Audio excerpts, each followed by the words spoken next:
continues, not just for days, but for weeks, months, years. You cannot get rid of it. And the other continual feeling is the constant cold. Terrible cold. Sometimes I felt as if my blood circulation was slowing down.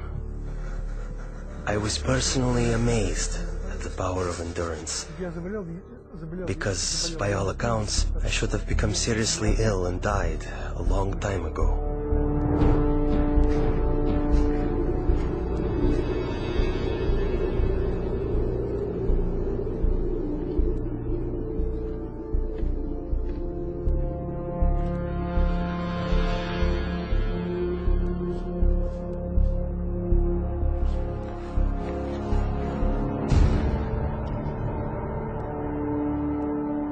One night, I was thrown into a cell with a broken window. The KGB was determined to do an experiment and freeze me. Later they would say he broke the window in his cell and died of cold. I felt despair. I thought to myself, has God really left me? Am I really forgotten and neglected? Have my years of suffering been in vain? And in my despair, I began to pray.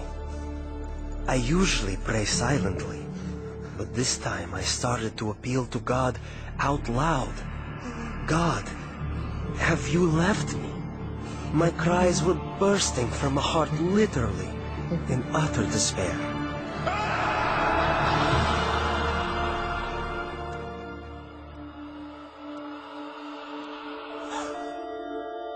One night I had a dream.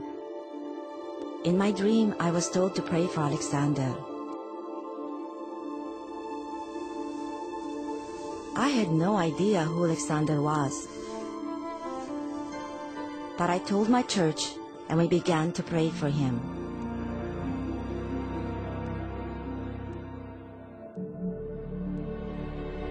And right then, I suddenly felt a palpable physical warmth. Not the kind that comes from a heater, but like when a mother draws her freezing child to her breast and warms him with her tearful breath of compassion. It was a very living, human warmth. It penetrates you as if piercing you to the heart.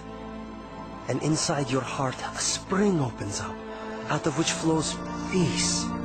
A wonderful, magnificent, soothing peace.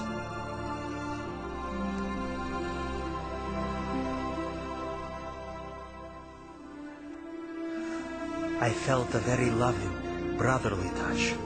Someone's caring hand touching my shoulder. I actually felt it. And this gesture represented the words, "You are not alone. You are not abandoned. We are with you. We are sharing your suffering."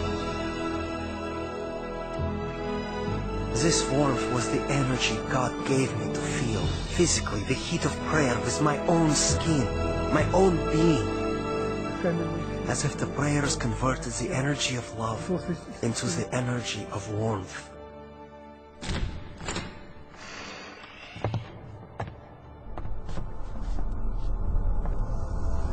In the morning, it was a shock to my executioners. They couldn't understand. I wasn't simply alive, but my temperature was the same as that of a normal person. I heard the doctor explaining to my executioners in the corridor, "This is impossible. We can't explain it." About 6 months later, we received a letter from Open Doors to pray for Alexander.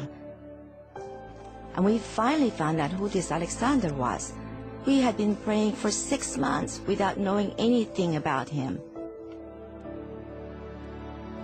Alexander had started a Christian movement that spread across the Soviet Union. For this crime against the state, he was imprisoned to a labor camp in northern Siberia. the death sentence zone. It so happened that many people began praying for me.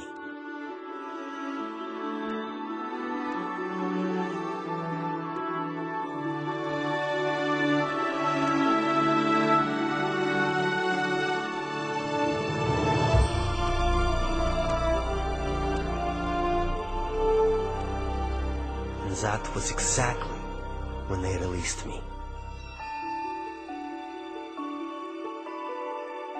Prayer opened the prison doors, and as the gospel affirms, set the captives free.